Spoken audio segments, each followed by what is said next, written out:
திரண்டிருக்கிற நம் அனைவரையும் வரவேற்று உரையாற்றி சிறப்பித்திருக்கிற தமிழக பழனி பாபா கழகத்தின் வடசென்னை மாவட்ட தலைவர் புளியந்தோப்பு ஷரீப் அவர்களே, இஸ்லாமிய ஜனநாயக பேரவையின் மாநில செயலாளர் அப்துல் ரகுமான் அவர்களே, வா பிரபு அவர்களே, வழக்குரைஞர் புகழேந்தி அவர்களே, அரிமா அசாருதீன் அவர்களே, இப்ராஹிம் அவர்களே, லிங்கேசன், தடாஸ்தீனி, ஆஜா மொய்தீன், பல்லாவரம் ஷஃபி, உமர் முக்தியார், சுலைமான் மன்பை ஆகிய தோழர்களே, நிறைவாக நன்றி உரை ஆற்றவிருக்கிற தமிழக பழனி பாபா கழகத்தின் பொதுச் செயலாளர் இனாயத்துல்லா ஷெரீப் அவர்களே, விடுதலை சிறுத்தைகள் கட்சியின் முன்னணி பொறுப்பாளர்கள் தமிழினியன் அவர்களே, உஷாராணி, முன்னா கான், அம்பேத் வளவன், அலங்கார் சலாம், இரா செல்வம், பெரம்பூர் ராஜி, ஓட்டேரி இளையா, புரசை அன்பு ஆகிய தோழர்களே, மற்றும் கட்சியின் தலைமை நிலைய செயலாளர் இளஞ்சேக்குவேரா அவர்களே,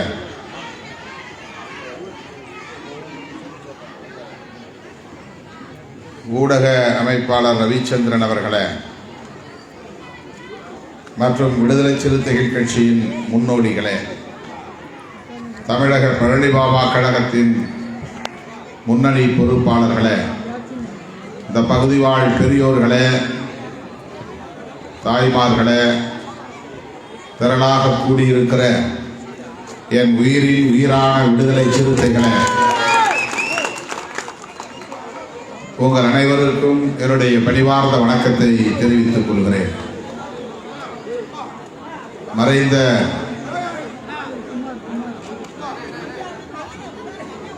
பழனி பாபா அவர்களின் 28வது நினைவு நாள் இந்த வீர வணக்க நினைவேந்தலில் பங்கேற்று அவரை நினைவு கூர்ந்து அவருடைய பங்களிப்பு குறித்து உங்களிடையே கருத்துக்களை பகிர்ந்து கொள்வதற்கான ஒரு வாய்ப்பை எனக்கு வழங்கியமைக்காக யூனஸ்கான் உள்ளிட்ட தமிழக பழனி பாபா கழகத்தின் முன்னணி பொறுப்பாளர்கள் அனைவருக்கும் முதலில் என்னுடைய நன்றியை உரித்தாக்குகிறேன். தவிர்க்க முடியாத காரணங்களால் சற்று காலம் தாழ்ந்து வர நேர்ந்தது. என்னுடைய அருமை தாயார் அவர்கள் மருத்துவமனையில் அனுமதிக்கப்பட்டிருக்கிற சூழலில் உரிய நேரத்திற்கு இங்கே வந்து சேர இயலவில்லை.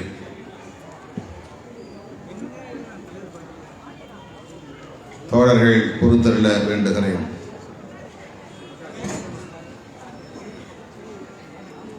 ஒவ்வொரு ஆண்டும் அவருடைய நினைவு நாளில் தமிழ்நாடு முழுவதும் ஆங்காங்கே தோழர்கள் அவரை நினைவு கூறுகிற இத்தகைய நிகழ்வுகளை ஒருங்கிணைத்து வருகிறார்கள். அவ்வப்போது வாய்ப்பு கிடைக்கிற போதெல்லாம் நானும்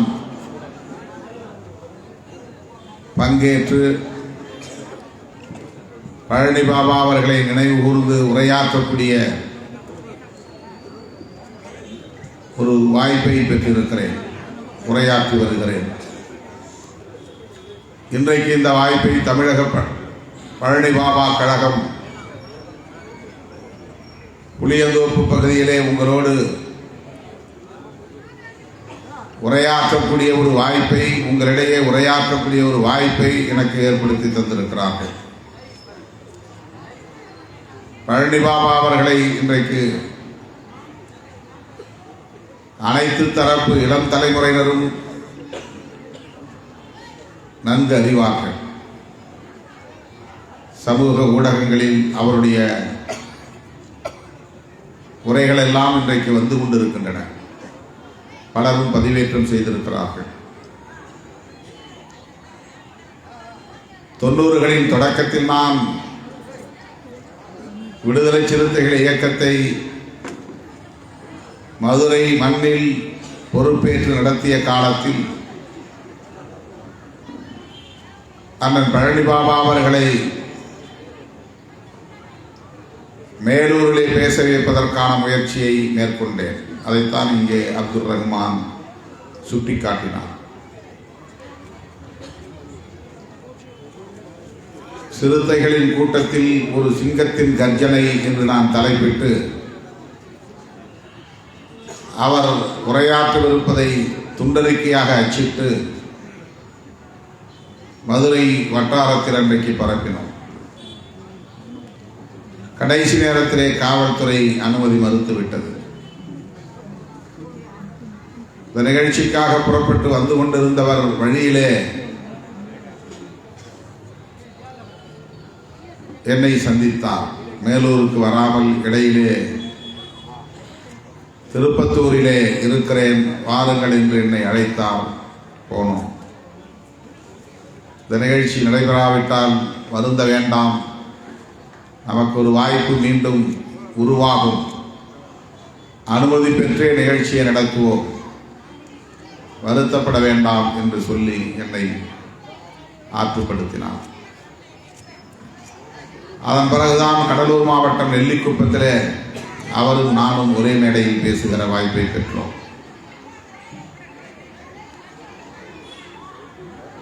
எம்ஜிஆர் முதல்வராக இருந்தபோது புகழின் உச்சத்தில் இருந்தபோது அவரை எதிர்த்து விமர்சித்து பேசுகிற துணிச்சல் அப்போது பழனி பாபா அவர்களுக்கு இருந்தது என்பதை நாடு அறியும். மிக கடுமையாக மேடைகளில் விமர்சிக்கக்கூடிய அளவுக்கான துணிச்சலை பெற்றவராக அப்போது விளங்கினார். அரசியலில் அவ்வப்போது பரபரப்புகளை ஏற்படுத்தக்கூடிய அளவுக்கு ஆழ்ந்த கருத்துக்களை அறிவார்ந்த விவாதங்களை முன்வைப்பதில் அவருக்கு நிகர் அவர்தான். வெறும் பரபரப்புக்காக பேசக்கூடியவர் அல்ல, மேடைக்காக பேசக்கூடியவர் அல்ல, கவன ஈர்ப்புக்காக பேசக்கூடியவர் அல்ல. அவர் பேசுவதிலே ஒரு தர்க்க நியாயம் இருக்கும், ஒரு லாஜிக் இருக்கும்.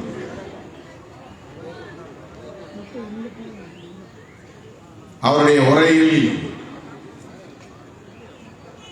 குறை சொல்ல முடியாத அளவுக்கான வாத திறம் இருக்கும். ஏன் எம்ஜிஆரை விமர்சிக்கிறேன் என்பதற்கு அவர் எடுத்து வைக்கிற வாதங்களை யாராலும் மறுக்க முடியாது.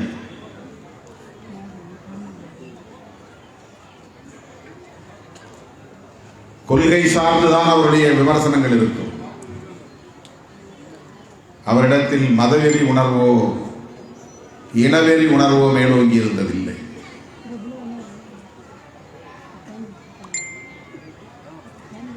வெறும் ஆவேசம் மட்டுமே அவருடைய உரையில் அமைந்ததில்லை. ஆவேசம் இருக்கும், அதே வேளையில் ஆழ்ந்த கருத்தும் இருக்கும்.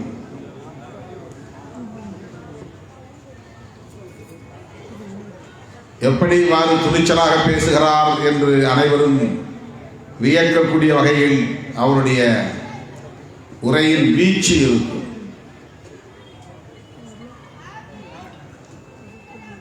இங்கே அப்துல் ரஹ்மான் அவர்கள் சொன்னதைப் போல இப்போது அவர் பேசிய ஒரு பேச்சு 1.5 நிமிட வீடியோ ஒன்று பரபரப்பாக சமூக ஊடகங்களில் பரவி வருகிறது. இது ஒன்றே சான்று. அவர் எத்தகைய கொள்கை பார்வை உள்ளவராக இருந்திருக்கிறார், தொலைநோக்கு பார்வை உள்ளவராக இருந்திருக்கிறார். அந்த உரையிலேயே சொல்லுகிறார்,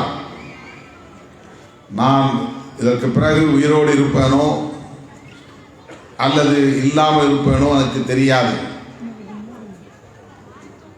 யாராவது என்னை கொன்று போடுவதற்கும் வாய்ப்பு இருக்கிறது. ஆகவே இப்போதே நான் சொல்லி வைக்கிறேன். இதைத்தான் தீர்க்க தரிசனம் என்று சொல்லுகிறார்கள். பழனி பாபா அவர்கள் அப்படி என்ன சொன்னார் என்றால்,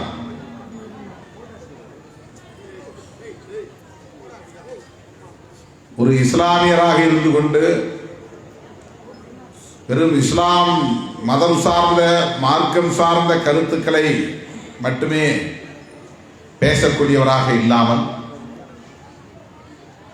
வெகு மக்களுக்கான அரசியலை பேசக்கூடிய தெளிவும் உறுதியும் அவரிடத்திலே இருந்தது.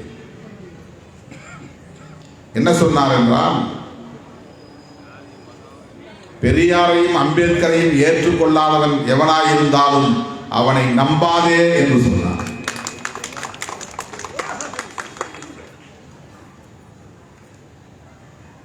இஸ்லாமிய இயக்கங்கள் அண்மை காலமாகத்தான் பெரியார், அம்பேத்கர் போன்ற தலைவர்களை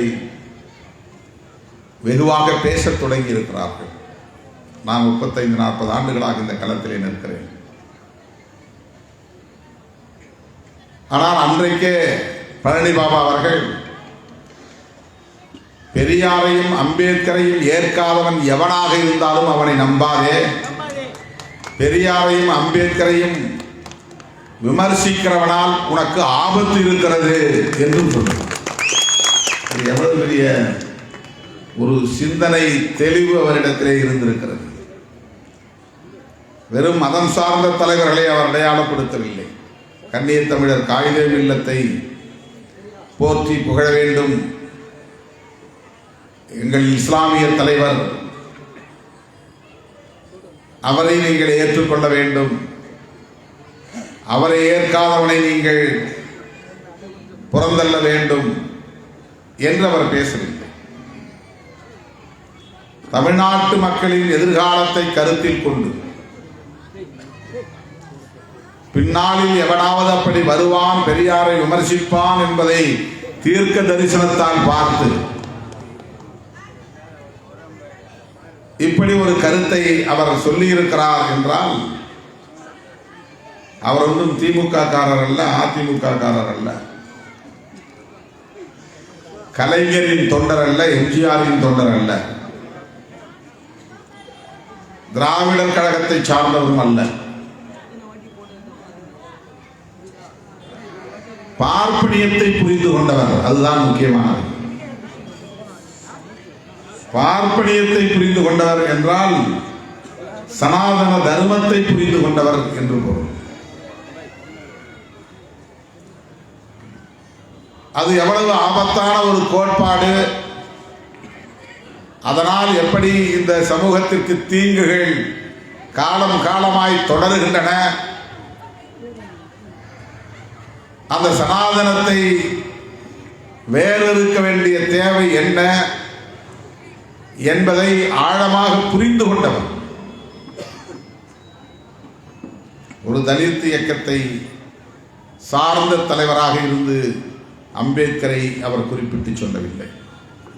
இந்திய அரசியலின் சாபக்கேடு, அம்பேத்கரை பற்றி பேசினால் அவன் தலித்தாகத்தான் இருக்க வேண்டும், அல்லது தலித்தாக இருக்கிறவன் தான் அம்பேத்கரை பற்றி பேச வேண்டும் என்ற ஒரு நிலை இங்கே இருக்கிறது. அம்பேத்கர் என்று பெயரை உச்சரித்தால் அவன் எஸ்சியாகத்தான் இருக்க வேண்டும் என்கிற ஒரு உளவியல் இங்கே கட்டமைக்கப்பட்டிருக்கிறது. ஆனால் பழனி பாபா அவர்கள் பெரியாரையும் அம்பேத்கரையும் தன்னுடைய கொள்கை ஆசான்களாக உள்வாங்கி இருந்தார் என்பதைத்தான் அது உணர்த்துகிறது. ஏன் அவர் பெரியாரையும் அம்பேத்கரையும் ஏற்க வேண்டும், போற்ற வேண்டும்? இஸ்லாமிய சமூகத்தை சார்ந்த தேசிய அளவிலான எவ்வளவு தலைவர்கள் உண்டு. தமிழகத்திலே அவருக்கு முன்னோடிகளாக பல தலைவர்கள் இருந்திருக்கிறார்களே. கண்ணிய தமிழர் காயிதே மில்லத் உட்பட. அப்படி அவர் ஒரு செக்டேரியனாக தன்னை அடையாளப்படுத்திக் கொள்ளவில்லை. நான் ஒரு இஸ்லாமியன், நான் இஸ்லாமியர்களுக்கானவன், இஸ்லாமிய தலைவர்கள் தான் எனக்கான தலைவர்கள் என்று அவர் தன்னை மதம் சார்ந்த அடையாளத்தோடு உணரவில்லை. அதனை தாண்டி ஒட்டுமொத்த உழைக்கும் மக்களின் நலன்களில் அவருக்கு அக்கறை இருந்ததனால்தான் பெரியாரின் மீதும் புரட்சியாளர் அம்பேத்கரின் மீதும் ஒரு ஈடுபாடு, ஈர்ப்பு இருந்திருக்கிறது. அந்த அடிப்படையில் தான் சில காலம் மருத்துவர் ராமதாஸ் அவர்களோடும் இணைந்து பயணித்தார். பாட்டாளி மக்கள் கட்சிக்கு ஆதரவாகவும் மேடைகளில் பேசியிருக்கிறார். அவர் கலந்து கொண்ட வடலூர் மாநாட்டில் நானும் கலந்து கொண்டேன்.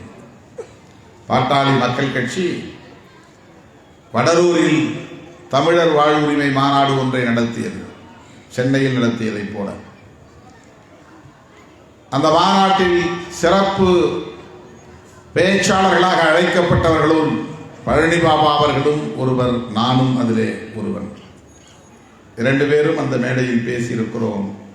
பேசிவிட்டு அவரோடு இரவு உணவும் சாப்பிட்டு இருக்கிறோம். அப்படி அவரோடு ஒரு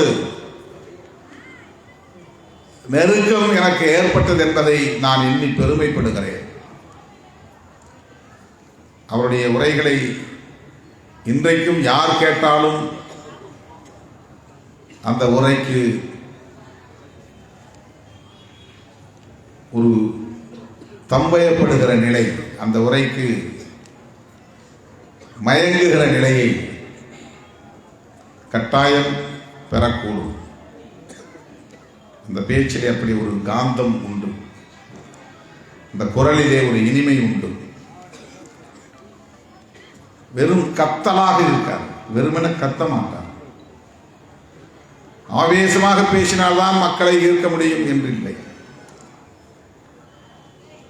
அவ்வளவு தெளிவாக கருத்தியல் சார்ந்த உரையை வழங்குகிற ஆற்றல் அவரிடத்திலே உண்டு. ஒவ்வொரு சொல்லிலும் அவ்வளவு வலிமை, மக்களை கவர்ந்து இழுக்கும் வலிமை உண்டு. அதனால்தான் முன்னுணர்ந்து சொல்லுகிறார், பெரியாரையும் அம்பேத்கரையும் ஏற்காதவர்கள் எவராய் இருந்தாலும் நீங்கள் நம்பக்கூடாது, அவர்களை தலைவர்களாக ஏற்றுக்கொள்ளக்கூடாது என்று. இன்றைக்கு பெரியாரை பற்றிய விமர்சனங்கள்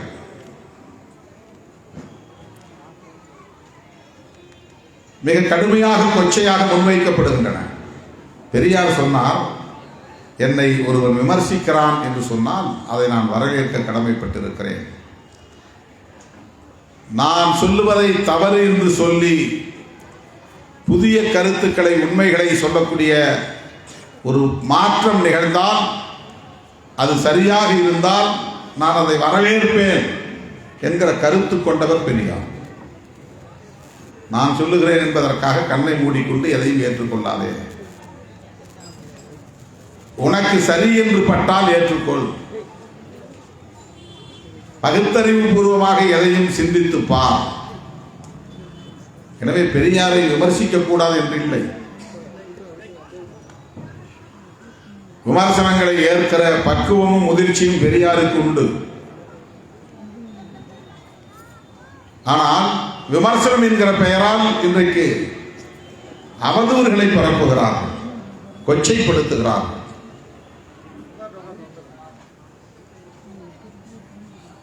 தமிழை பழித்து விட்டார், தமிழனை அவமானப்படுத்தி விட்டார். இப்படி சொல்லுகிறவர்கள் எந்த இடத்திலாவது சாதிய கொடுமைகளை பற்றி ஆத்திரப்பட்டிருக்கிறார்களா? ஆணவ கொலைகளை கண்டித்திருக்கிறார்களா? ஏன் வேங்கவையில் பிரச்சனைக்காக போராடி இருக்கிறார்களா? ஒவ்வொரு நாளும் தலித்துகளுக்கு எதிரான வன்முறைகள் கட்டவிழ்த்து விடப்படுகின்றனவே, அந்த சாதிய ஆதிக்க வன்கொடுமைகளை எதிர்த்து பேசியிருக்கிறார்களா? சனாதன தர்மத்தை விடவா இந்த மண்ணிலே ஆபத்து இருக்கிறது? இஸ்லாமியர்களுக்கு எதிரான வெறுப்பு அரசியலை விதைக்கிற RSS சங் பரிவார்களின் வெறுப்பு அரசியலை விடவா இங்கே பெரியாருடைய அரசியல் ஆபத்தானது?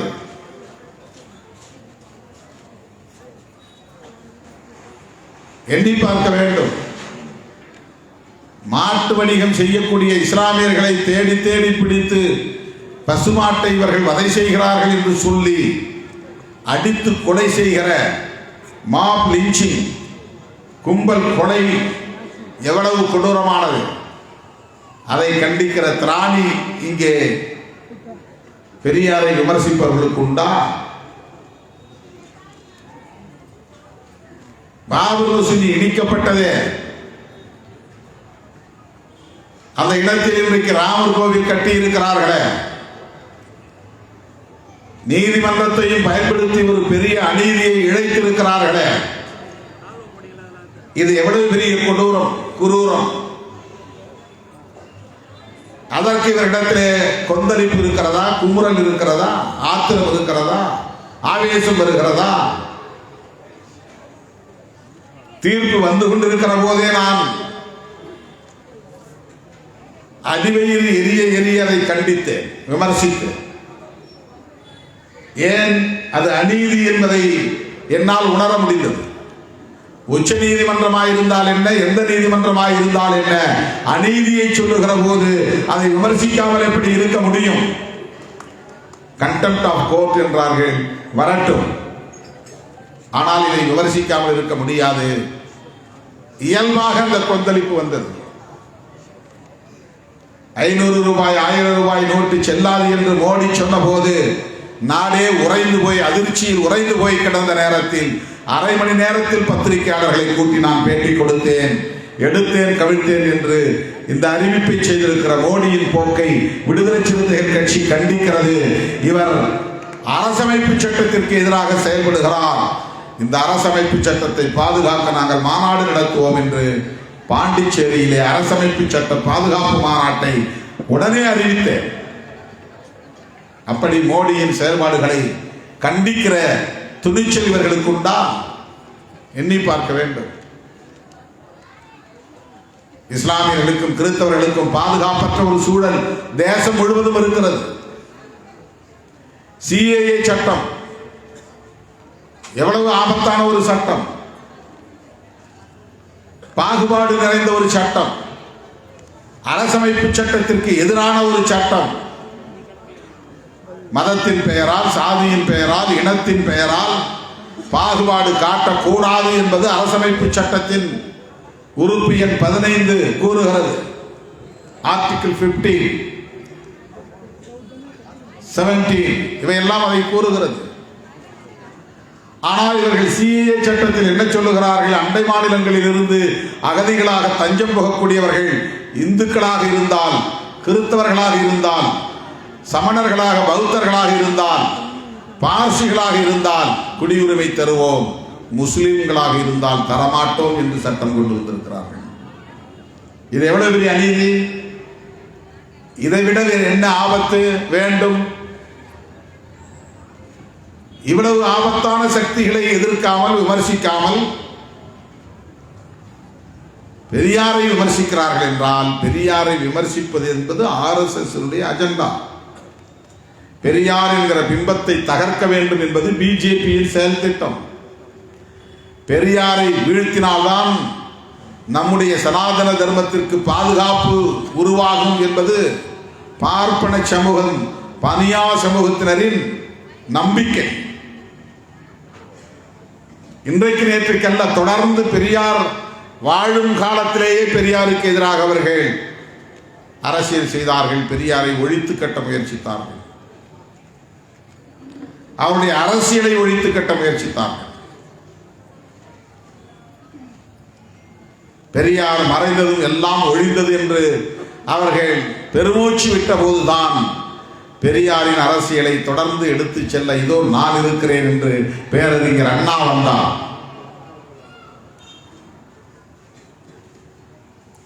அண்ணா ஒரு ஆட்சியை கைப்பற்றிய ஒரே ஆண்டில் காலமாகிவிட்டார்.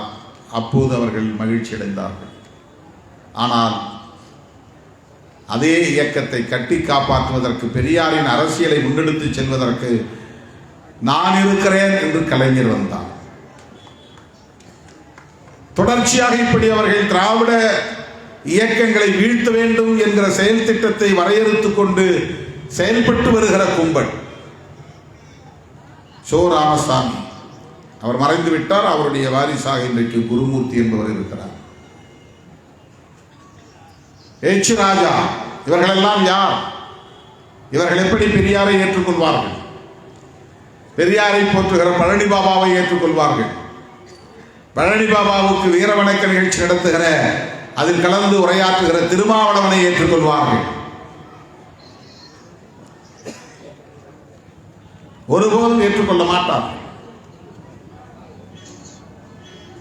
அப்படிப்பட்டவர்களின் அந்த அரசியலுக்கு துணை போகக்கூடிய வகையிலே இன்றைக்கு சனாதனத்தை விமர்சிக்காமல், பிஜேபியை எதிர்க்காமல், RSS எதிர்க்காமல், திராவிட அரசியலை, பெரியார் அரசியலை விமர்சிப்பது அதிர்ச்சி அளிக்கிறது. இது ஆபத்தானது என்கிற அச்சத்தை ஏற்படுத்துகிறது. இந்நேரத்தில் பழனி பாபா இல்லையே என்கிற ஏக்கத்தை தருகிறது. தோல்வித்து விடுவார். யாருக்கும் எந்த தயக்கமும் காட்ட மாட்டார். எந்த அச்சமும் அவரிடத்திலே இருந்தது. அச்சமில்லாத, துளியும் அச்சமில்லாத ஒரு போராளி பழனி பாபா.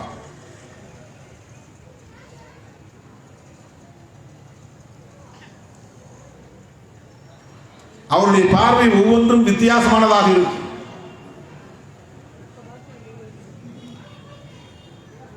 யாரும் சிந்திக்காத கோணத்தில் சிந்திக்கக்கூடியவர்.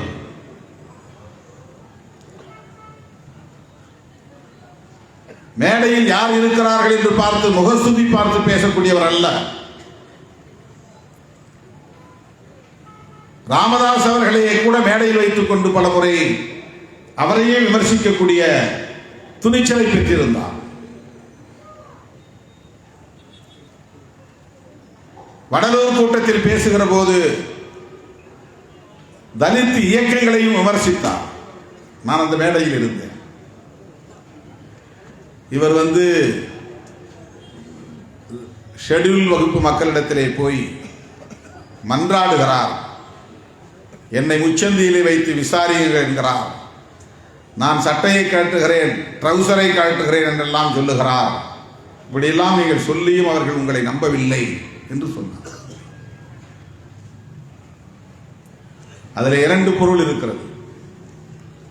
ஒன்று, தலித்துகள் இவரை ஏற்றுக்கொள்ளவில்லை என்பது. இரண்டாவது, தலித்துகள் ஏற்றுக்கொள்ளக்கூடிய அளவுக்கு உங்கள் நடவடிக்கையும் இல்லை என்கிற விமர்சனமும் அதற்குள்ளே இருக்கிறது. இவெல்லாம் சொல்லி பார்க்குறீங்க, ஆனால் ஏன் அந்த மக்களை ஏற்றுக்கல? உங்க மேல ஏன் நம்பிக்கை இல்லை? இப்படியெல்லாம் மேடையில் வைத்து பேசுகிற துணிச்சல் அண்ணன் பழனி பாபா அவர்களுக்கு மட்டும்தான் உண்டு. நான் அவருடைய உரைகளை கேட்டு வியந்திருக்கிறேன்.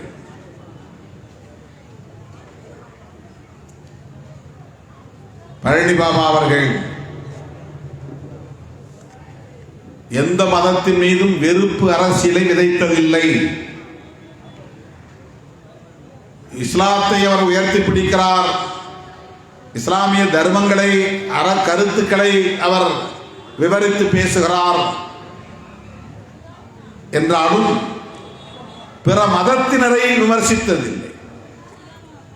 அந்த மதத்தை பயன்படுத்தி அரசியல் ஆதாயம் தேடுகிற கும்பலை விமர்சித்திருக்கிறார். அதுதான் இன்றைக்கு நாமும் பேசுவது.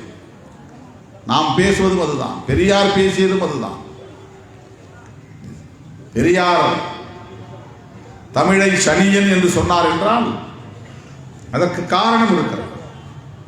காட்டு மிராண்டி மொழி என்று சொன்னார் என்றால் தமிழை பழிக்க வேண்டும், தமிழ் மீது வெறுப்பை விதைக்க வேண்டும் என்பதல்ல.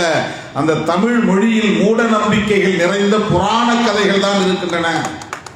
அப்படிப்பட்ட இந்த தமிழை ஏன் பிடித்துக் கொண்டு தொங்குகிறீர்கள்? அறிவியலும் தொழில்நுட்பமும் நிறைந்த அறிவு களஞ்சியமாக இருக்கிற மொழிகளை கற்றுக்கொள்ளுங்கள், ஒன்றும் தவறில்லை என்பதுதான் அவருடைய கருத்து. தமிழிலே ராமாயணம் இருக்கிறது, தமிழிலே மகாபாரதம் இருக்கிறது, தமிழிலே தேவாரம் திருமுறைகள் இருக்கின்றன, தமிழிலே ஆழ்வார் பாசுரங்கள் இருக்கின்றன. இவையெல்லாம்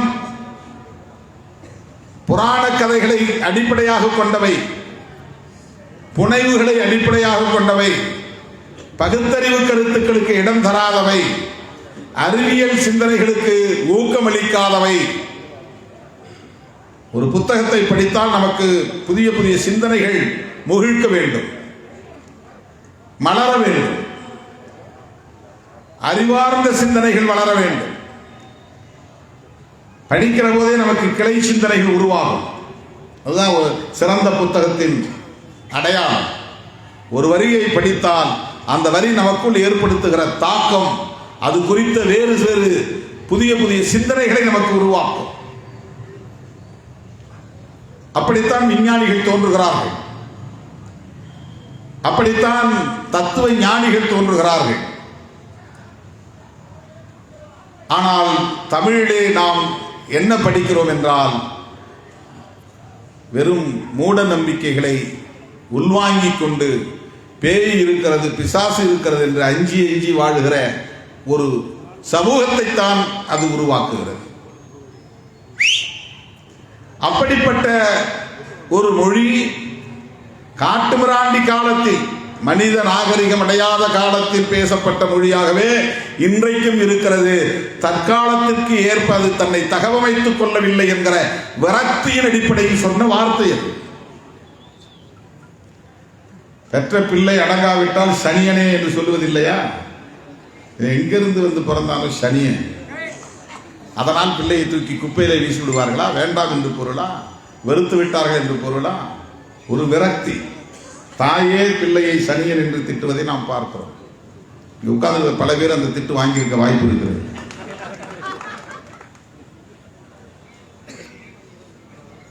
அப்படி பெற்றோர் தாம் பெற்ற பிள்ளையை வசைபாடுவதால் அந்த பிள்ளையை வெறுத்து விட்டார்கள் என்று பொருள் இல்லை. இந்த தமிழ் வளர வேண்டும் என்பதற்காக தமிழில் எழுத்து சீர்திருத்தம் கொண்டு வந்தவர் பெரியார். முன்னெல்லாம் லைன் போடும்போது யானை கொம்பு மாதிரி போடுவோம், யானை கொம்புன்னு சொல்லுவோம்.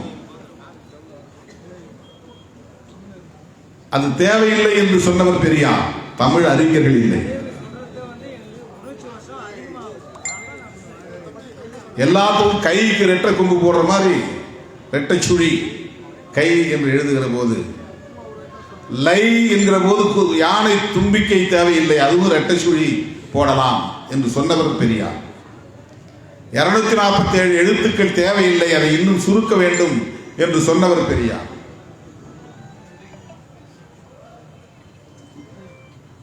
நாவண்ணா 2 சுழி நாவண்ணா போட்டா சுத்தி விடுவாங்க, அது தேவையில்லை, நான் போட்டு பக்கத்தில் எல்லாத்துக்கும் கால் வாங்குற மாதிரி இதுக்கும் கால் வாங்கலாம் என்று சொன்னவர் பெரியார். அந்த எழுத்து சீர்திருத்தத்தை நடைமுறைப்படுத்தியவர் எம்ஜிஆர்.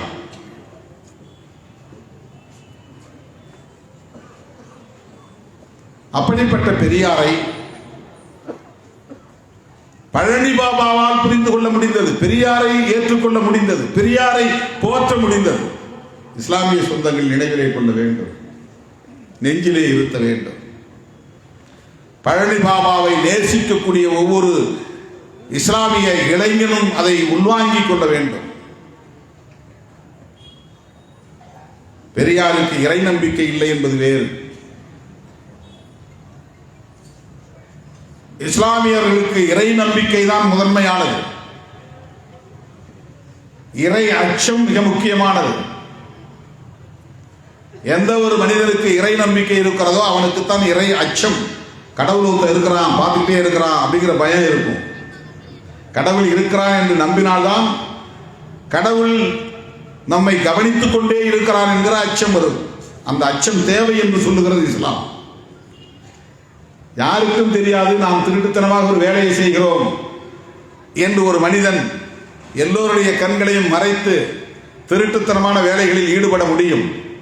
ஆனால் இஸ்லாம் சொல்லுகிறது, நீ எல்லோரின் கண்களையும் மறைத்து திருட்டுத்தனமாக செய்தாலும் இறைவன் உன்னை பார்த்து கொண்டிருக்கிறான், நீ அவனுக்கு அச்சப்பட வேண்டும் என்று இஸ்லாம் சொல்லுகிறது.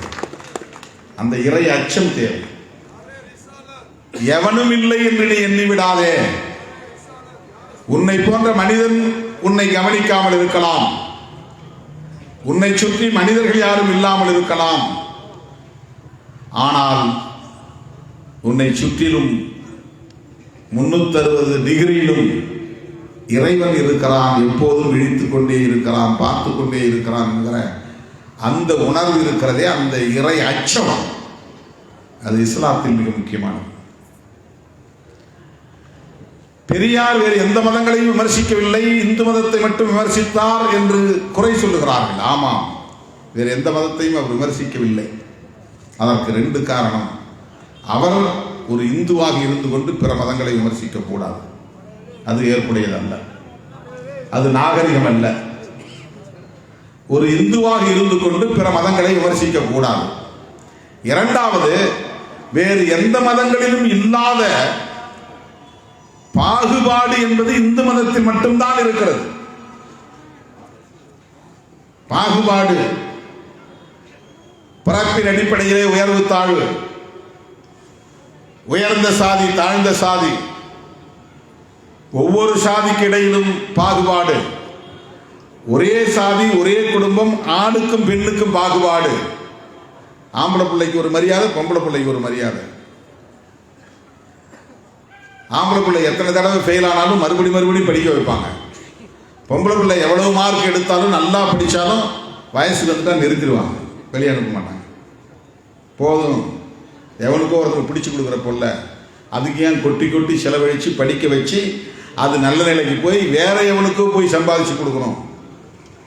இன்னொரு இடத்துக்கு தானே வாழப்போகுது, எவனுக்கோ மனைவியாக வாழப்போகுது, யாருக்கோ பிள்ளை பெற்று கொடுக்க போகுது. அதுக்கு ஏன் நம்ம வீட்டில் இருக்கிற செல்வத்தை செலவழிக்கணுங்கிற உளவியல் இந்து உளவியலாக இந்த சமூகத்தில் இருக்கிறது. சமத்துவம் இல்லை. ஒரே சாதிக்கும் ஒரே குடும்பத்திற்குள் ஆணுக்கும் பெண்ணுக்கும் இடையிலே கூட சமத்துவம் இல்லாத ஒரு சமூகம், ஒரு மதம், அதுதான் பாகுபாடு. பிராமணர்கள் மட்டுமே உயர்ந்தவர்கள், மற்ற அனைவருமே தாழ்ந்தவர்கள் என்கிற பாகுபாடு. ஒவ்வொரு சாதியும் சாதி விட்டு சாதி திருமணம் செய்து கொள்ளக்கூடாது என்கிற ஒரு வரைமுறை, வெறும் எஸ்சி அல்லாதவர்கள் என்கிற முறை மட்டுமல்ல, தலித்துல மட்டும் பொண்ணு எடுக்கக்கூடாது அல்லது பொண்ணு கொடுக்கக்கூடாது என்கிற முறை இந்து மதத்தில் இல்லை. எந்த சாதியும் இன்னொரு சாதிக்கு பெண் கொடுக்க முடியாது, பெண் எடுக்க முடியாது. அதுவே ஒரு தீண்டாமை தான். ஓபிசி சாதிகளுக்குள்ளேயே ஒரு தீண்டாமை. இனம் கலந்து விடக்கூடாது, சாதி கலந்து விடக்கூடாது என்று இவ்வளவு இருக்கும் பாகுபாடுகள் இந்த மதத்திலே இருப்பதனால் இதை விமர்சித்தார் பெரியார். இதற்கு எது காரணம் என்று கண்டுபிடித்தார். இதற்கு காரணம் இந்த மதத்தில் உள்ள கோட்பாடுகள் தான். அந்த கோட்பாடு வேறொன்றும் இல்லை, சனாதனம்தான். அந்த சனாதனத்தை மக்கள் எளிதாக புரிந்து கொள்வதற்காக சொன்ன பெயர் தான் பார்ப்பனியம் என்பது. பார்ப்பனர்களால் உருவாக்கப்பட்டது, பார்ப்பனர்களின் நலன்களுக்காக உருவாக்கப்பட்டது, பார்ப்பனர்களால் பாதுகாக்கப்பட்டு வருகிறது, பார்ப்பனர்களால் நடைமுறைப்படுத்தப்பட்டு வருகிறது. அதனால் அந்த கோட்பாட்டை பார்ப்பனியம் என்று பெரியாரும் புரட்சியாளர் அம்பேத்கரும் இந்த மக்களிடத்தில் அம்பலப்படுத்தினார்கள். ஒரு சாதியின் பெயரால் ஒரு இசம் இருக்க முடியாது. ஆனால் வேறு வழி இல்லை, ஒரு சாதியின் பெயரால் ஒரு இசத்தை அடையாளப்படுத்த வேண்டிய தேவை எழுந்தது.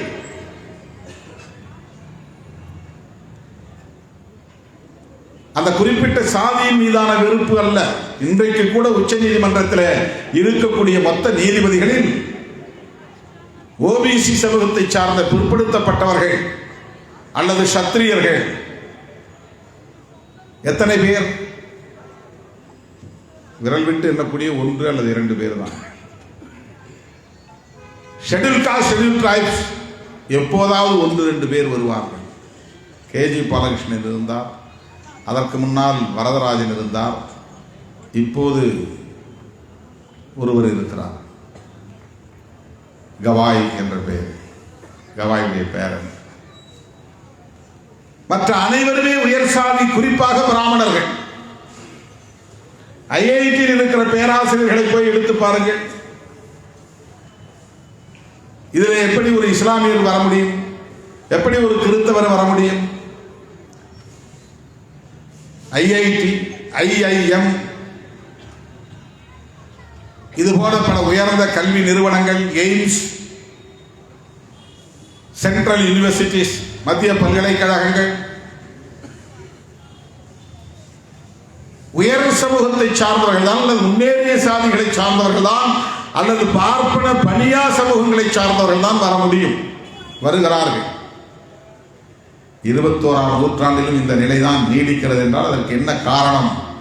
இன்னும் இங்கே சனாதனமே கோலோச்சுகிறது, எல்லா தளங்களிலும் சனாதனமே ஆக்கிரமித்திருக்கிறது என்று பொருள். இதற்காக இவர்களுக்கு வயிற்றெரிச்சல் வருகிறதா? இஸ்லாமியர் இங்கே என்ன செய்கிறான், கிறிஸ்தவன் என்ன செய்கிறான், தலித் என்ன செய்கிறான் என்று சீண்டிக்கொண்டே இருக்கிற இந்த கும்பல், இவர்களுக்கு எதிரான வன்முறைகளை கட்டவிழ்த்து விடக்கூடிய இவர்கள், இப்படிப்பட்ட அநீதி இழைக்கப்படுகிறதே, இதற்கு இவர்கள் கொந்தளிக்கிறார்களா, குமுறுகிறார்களா, ஆத்திரப்படுகிறார்களா, ஆவேசப்படுகிறார்களா? எண்ணி பார்க்க வேண்டும். விடுதலை சிறுத்தைகள் கொடியேற்றினால் போய் புடுங்கி எரிகின்ற ராமதாஸ், இந்த கம்பத்தை உடைத்து போடு என்று சொல்லுகிற மருத்துவர் ராமதாஸ், உச்ச நீதிமன்றத்தில் இந்த அநீதி இருக்கிறதே, இதை எங்களால் ஏற்க முடியாது, இந்த கொடியேற்றிய முறையை மாற்று, இடஒதுக்கீடு கொண்டு வா என்று கிடுகிடு போராட்டத்தை அறிவித்தாரா, நடத்தினாரா? இன்றைக்கு பெரியாரை விமர்சிப்பவர்களும் அதை பற்றி பேசுகிறார்களா? எண்ணி பார்க்க வேண்டும். இஸ்லாமியர்களுக்கு எதிராக என்னென்ன முயற்சிகளை எல்லாம் செய்கிறார்கள். ஜம்மு காஷ்மீரை யூனியன் பிரதேசங்களாக உடைத்தார்கள். அங்கே இஸ்லாமியர்கள் தனித்து இயங்குவதை பொறுத்துக் கொள்ள முடியாமல் இது அரசமைப்பு சட்டத்திற்கு எதிரானது, ஜனநாயகத்திற்கு எதிரானது. பெரியாருக்கு எதிராக வாயாடக்கூடியவர்கள் இதை எதிர்த்து என்ன பெரிய போராட்டங்களை நடத்தினார்கள், ஆவேசமாக பேசினார். எண்ணி பார்க்க வேண்டும். சட்டத்திற்கான உரிமைகளை தலையிட்டார்கள். ஒவ்வொரு மதத்திற்கும் தனி சட்டங்கள் உண்டு, பர்சனல் லா.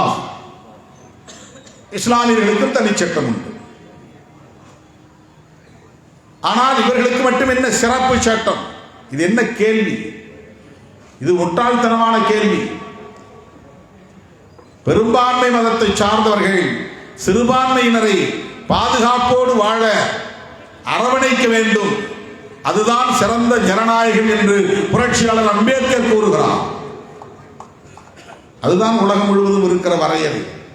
உலகத்தில் எல்லா நாடுகளிலும் ஒரே இனம் மட்டும் வாழ முடியாது. ஒரு இனம் அல்லது ஒரு மதம் பெரும்பான்மையாக இருக்கும் என்றால் பிற இனம் அல்லது பிற மதங்களை சார்ந்தவர்கள் சிறுபான்மையினராக இருப்பார்கள். ஒவ்வொரு நாட்டிலும் இது இயல்பு. அந்தந்த நாடுகளில் இருக்கிற பெரும்பான்மை மக்கள் அந்தந்த நாடுகளில் இருக்கிற சிறுபான்மையினரின் ஜனநாயக உரிமைகளை பாதுகாக்க வேண்டும். அதுதான் ஜனநாயகத்தின் சிறப்பு. அதுதான் முழுமையடைந்த ஜனநாயகம். அதுதான் புரட்சியாளர் அம்பேத்கர் அவர்களால் அழுத்தமாக சொல்லப்பட்டதாகும். ஆனால் இவர்கள் இஸ்லாமியர்களுக்கு மட்டும் என்ன சிறப்புரிமை? ஆகவே பர்சனல் லா என்பதே கூடாது, காமன் சிவில் கோட், பொது சிவில் சட்டம், இதுதான் அவர்களின் அஜெண்டா. இன்றைக்கு உத்தரகாண்டிலே மாநில அரசாங்கமே பொது சிவில் சட்டத்தை கொண்டு வந்து நடைமுறைப்படுத்துகிறது. இனி இந்தியா முழுவதும் எல்லா மாநிலங்களிலும் இதை கொண்டு வருவதற்கு முயற்சிப்பார்கள். இங்கே திமுக அரசு இருப்பதனால் அப்படி பொது சிவில் சட்டம் வராது. திமுக அரசு பெரியாருடைய கருத்துக்களை உள்வாங்கிய ஒரு அரசு என்பதனால் இஸ்லாமியர் போன்ற சிறுபான்மையினருக்கு எதிரான ஒரு நிலைப்பாட்டை அது எடுக்க துணியாது. ஆனால் தமிழ்நாட்டிலே பிஜேபி வளர்ந்தால், பிஜேபி ஆட்சியில் இருந்தால் இது போன்ற சட்டங்கள் உடனே வரும். ஆக பிஜேபி வளரட்டுமே என்று சொல்லக்கூடியவர்கள் இன்றைக்கு இங்கே தமிழ் தேசியம் என்கிற பெயரால் பெரியாரை கொச்சைப்படுத்துகிறார்கள். பிஜேபிக்கு சிவப்பு கம்பளம் இருக்கிறார்கள். RSS அரசியலுக்கு அடித்தளம் அமைத்து தருகிறார்கள். மிகவும் ஆபத்தான ஒரு அரசியல். இன்றைக்கு வக்ஃபு வாரிய சட்டம் எவ்வளவு பெரிய கொடுமை அது. அதில் பேசுவதற்கு நான் எவ்வளவோ முயற்சித்து பார்த்தேன், எனக்கு அனுமதி கிடைக்கவில்லை. அதற்கான ஜாயிண்ட் பார்லிமெண்டரி கமிட்டியிலே என்னையும் உறுப்பினராக சேருங்கள் என்று நான் விண்ணப்பம் கொடுத்தேன். என்னை சேர்க்கவில்லை. எனக்கு அந்த வாய்ப்பு தரப்படவில்லை. எதிர்க்கட்சி உறுப்பினர்கள், திமுக உள்ளிட்ட எதிர்க்கட்சிகளை சார்ந்த உறுப்பினர்கள் ஜாயிண்ட் பார்லிமெண்டரி கமிட்டி என்கிற நாடாளுமன்ற கூட்டுக்குழுவிலே இருந்தார்கள். அவர்களை எல்லாம் வெளியேற்றிவிட்டு இன்றைக்கு அவர்கள் பெரும்பான்மை கருத்தின் அடிப்படையிலே அந்த மசோதாவை நிறைவேற்றலாம் என்ற முடிவை எடுத்திருக்கிறார்கள். ஆக ஜேபிசிக்கு போயும் பயனில்லை என்கிற நிலை ஏற்பட்டு விட்டது.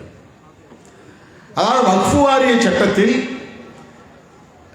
ஒரு திருத்தத்தை கொண்டு வந்து அதை முழுமையாக அரசே ஏற்றுக்கொள்ளக்கூடிய ஒரு சூழலை ஏற்படுத்தி இருக்கிறார்கள். அதில் உறுப்பினர்களை இஸ்லாமியர் அல்லாதவர்களை எல்லாம் நியமிக்கிற அதிகாரத்தை இந்த சட்டத்தின் மூலம் கொண்டு வருகிறார்கள். வக்ஃபு வாரிய அந்த வக்ஃபு குழுவில இஸ்லாமியர் அல்லாதவர்களை நியமிக்கிற அதிகாரத்தை கொண்ட சட்டமாக அதை கொண்டு வருகிறார்கள். அப்படி தலையிடக்கூடாது, அரசு அவ்வாறு தலையிடுவது ஜனநாயகத்திற்கு முரணானது என்று காங்கிரஸ் தலைவர் ராகுல் காந்தி உட்பட அத்தனை பேரும் கடுமையாக எதிர்ப்பு தெரிவித்தோம். அதனால் அது மக்களவை, மாநிலங்களவையை சார்ந்த உறுப்பினர்களை கொண்ட ஒரு கூட்டுக்குழு, ஜாயிண்ட் பார்லிமெண்டரி கமிட்டி அமைக்கப்பட்டது. ராஜ்யசபா எம்பிஸ், லோக்சபா எம்பிஸ், எல்லா கட்சிகளையும் சார்ந்த உறுப்பினர்கள் கொண்ட ஒரு குழு. அந்த குழு இது பற்றி விரிவாக விவாதிக்கும். நெடுநேரம் எடுத்து ஒவ்வொருவரும் வாதாடுவதற்குரிய வாய்ப்பு அந்த குழுவிலே கிடைக்கும். பார்லிமெண்ட்ல கிடைக்காதபடி ஒரு குறிப்பிட்ட நேரத்துக்குள்ள சில பேரை மட்டும் பேச வச்சு உடனே பெரும்பான்மை அடிப்படையில் ஓட்டு போட்டு அதை நிறைவேற்றி விடுவார் மசோதா.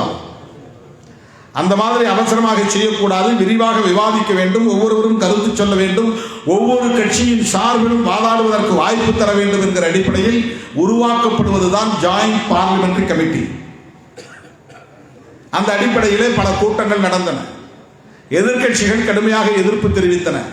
இந்த சட்டமே கூடாது, இதை திரும்ப பெற வேண்டும் என்று வாதங்களை எடுத்து வைத்தன.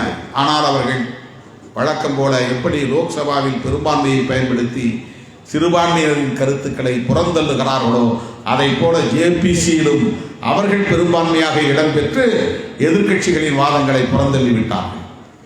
இது எவ்வளவு பெரிய அநீதி! பெரியாருக்கு எதிராக கொந்தளிக்கிறவர்கள் இதற்கு எதிராக கொந்தளித்தார்களா என்ற கேள்வி எழுகிறது. குமுறினார்களா, ஏன் குமுறவில்லை என்கிற கேள்வி எழுகிறது. இப்படி சொல்லிக்கொண்டே போகலாம்.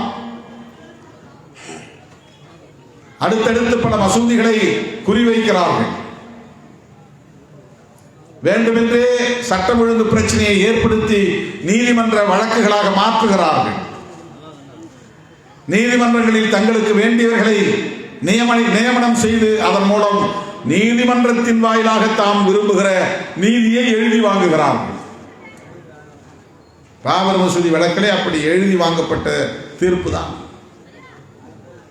கடவுளே வந்து கனவில் சொன்னார் என்று நீதிபதி சொல்லுகிறார். இப்படித்தான் தீர்ப்பு எழுத வேண்டும் என்று அவருக்கு கனவில் வந்து சொன்னதாம். எப்படிப்பட்டவர்களை உச்சநீதிமன்றத்திலே நீதிபதிகளாக வைத்திருக்கிறோம் என்பதற்கு இதை விட வேறு என்ன சான்று வேண்டும்? எவ்வளவு பெரிய அவமானம், இந்த தேசத்திற்கே அவமானம். நீதிபதிகளாக இருப்பவர்கள் ஆதாரங்களை கொண்டு தீர்ப்பளிக்க வேண்டும், சாட்சிகளை கொண்டு தீர்ப்பளிக்க வேண்டும், சாட்சியங்களை கொண்டு தீர்ப்பளிக்க வேண்டும். ஆனால் இவர்கள் கட்ட பஞ்சாயத்து தீர்ப்பு போல் எழுதி அறிவித்தார்கள். அதுவும் ஒரே நேரத்தில் ரெண்டும் கட்டணும். இன்னொரு இடமும் கொடுத்திருக்கிறாங்க, பாபர் மசூதியை கட்டணும். பாபர் மசூதி கட்டுற செலவும் அரசாங்கத்தினுடையது. தீர்ப்பிலே சொல்லப்பட்டது. ராமர் கோவில் கட்டி முடித்தவர்கள் பாபர் மசூதியையும் சைமல்டேனியஸாக சமகாலத்தில் கட்டியிருக்க வேண்டுமா இல்லையா? ஏன் செய்யவில்லை? இதை யார் விமர்சிப்பது, கண்டிப்பது, கேட்பது? இது ஓரவஞ்சனை இல்லையா? இது அநீதி இல்லையா?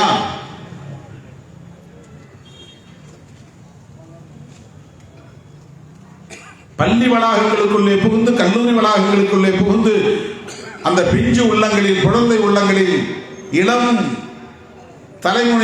தலைமுறையினரின் உள்ளங்களில் நஞ்சை விதைக்கக்கூடிய வகையில சங் பரிவார் அமைப்புகளை சார்ந்தவர்கள் போய் ஜெய் ஸ்ரீராம் சொல்லுங்கள் என்று பயிற்சி தருகிறார்கள்.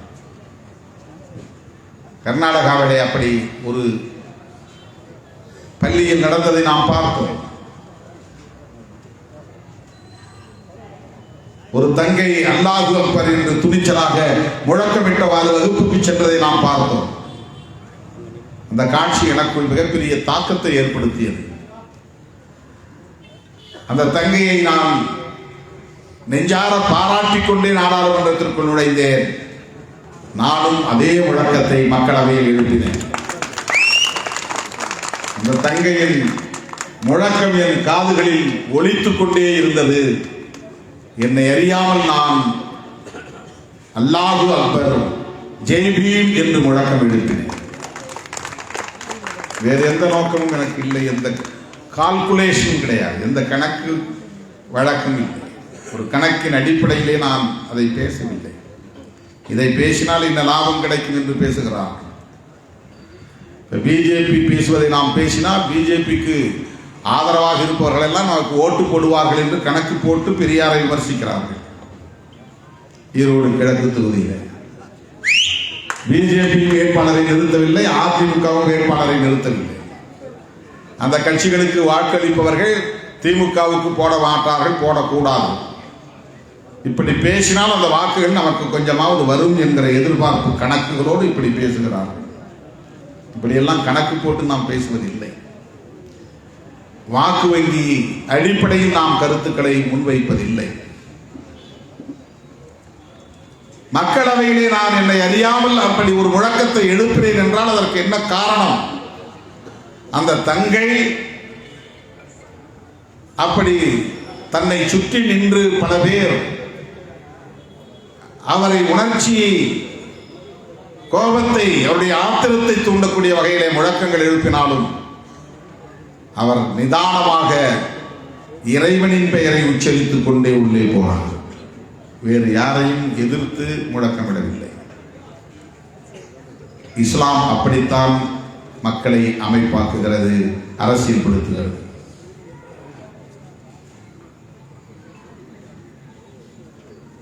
இந்த மண்ணில் எப்படிப்பட்ட கும்பலின் கைகளில் ஆட்சி அதிகாரம் சிக்கி இருக்கிறது என்பதற்கு இவையெல்லாம் சான்றுகள். பதவி ஏற்கும் போது அவர்கள் முதலாக மக்களவையிலே 2019 ஒவ்வொருவரும் ஜெய் ஸ்ரீராம், ஜெய் ஸ்ரீராம் என்று சொன்னதனால் தமிழ்நாட்டை சார்ந்தவர்களும் தமிழ் வாழ்க, பெரியார் வாழ்க என்று சொல்ல நேர்ந்தது.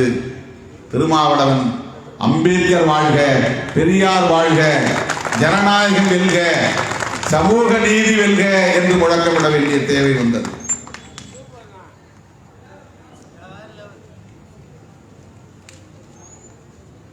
ஆகவே இந்த மண்ணில் சனாதன சக்திகள் நாளுக்கு நாள் வலிமை பெற்று வருகிற சூழலில் தமிழ்நாடு மட்டும்தான் ஒரு தீவாக இருக்கிறது என்கிற ஆத்திரம் அவர்களுக்கு இருக்கிறது.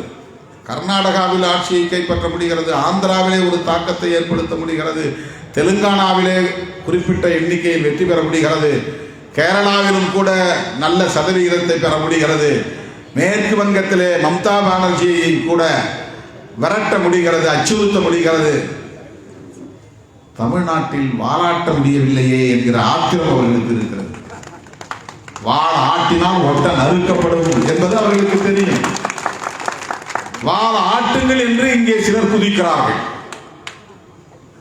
நாங்கள் இருக்கிறோம், வாளை நீட்டுங்கள், வாளாட்டுங்கள் என்று அவர்களுக்கு வரவேற்பு தருகிறார்கள்.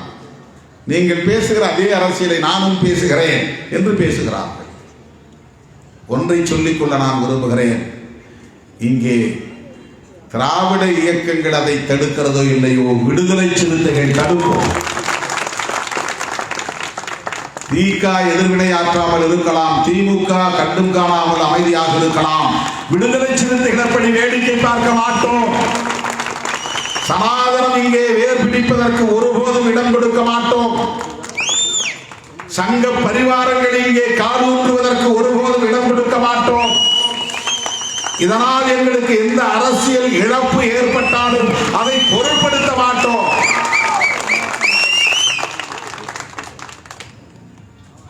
நான் உணர்ச்சி வயப்பட்டு இதை பேசவில்லை, தொலைநோக்கு பார்வையோடு பேசுகிறேன்.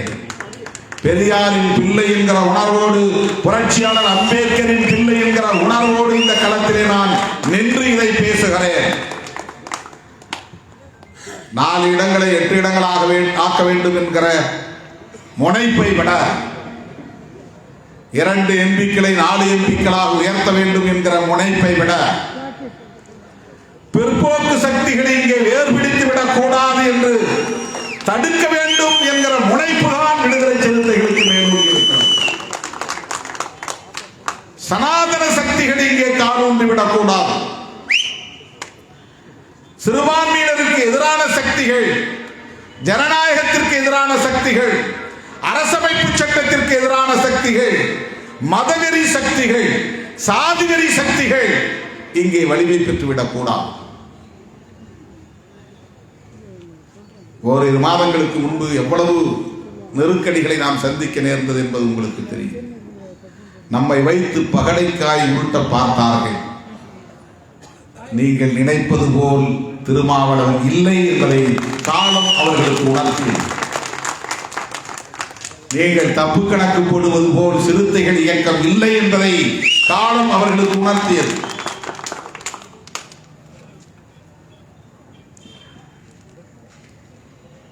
திமுக கூட்டணியில் இருக்கிறோம், திமுகவோடு எங்களுக்கு விமர்சனம் இல்லை என்று பொருள் இல்லை.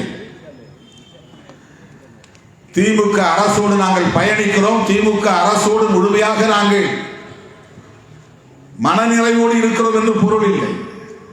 விமர்சனங்கள் இல்லாமல் இல்லை, வழிகள் இல்லாமல் இல்லை, ஏமாற்றங்கள் இல்லாமல் இல்லை. ஆனாலும் பெரியாரியத்தை காப்பதில் விடுதலை சிறுத்தைகள் உறுதியாக இருப்போம். புரட்சியாளர் அம்பேத்கர், மாமேதை மார்க்ஸ் போன்ற மாமனிதர்களின் சிந்தனைகளை பாதுகாப்பதில் இந்த வழிகளை தாங்கிக் கொண்டு நாங்கள் தேர்தல் உத்திகளை எடுப்போம். இதை புரிந்து கொள்வதற்கே உங்களுக்கு அரசியல் ஞானம் தேவைப்படும். இல்லை என்றால் வெறுமன மேம்போக்கில் எங்களை விமர்சிப்பீர்கள். எனதருமை தோழர்களே, சிறுபான்மையினர் நலன்களாக இருந்தாலும், இதர விளிம்பு நிலை மக்களின் பாதுகாப்பாக இருந்தாலும், அந்த களத்தில் என்றென்றைக்கும் விடுதலை சிறுத்தைகள் துணிவாக களமிறங்குவோம். இஸ்லாமியர்களின் குரலாக மக்கள் மன்றத்திலும் மக்களவையிலும் ஓங்கி ஒலிப்போம் என்பதை சொல்லி மறைந்த அண்ணன் பழனிபாபா அவர்களை நினைவு கூர்ந்து அவருக்கு வீர வணக்கம் செலுத்தி நிறைவு செய்கிறேன். நன்றி, வணக்கம்.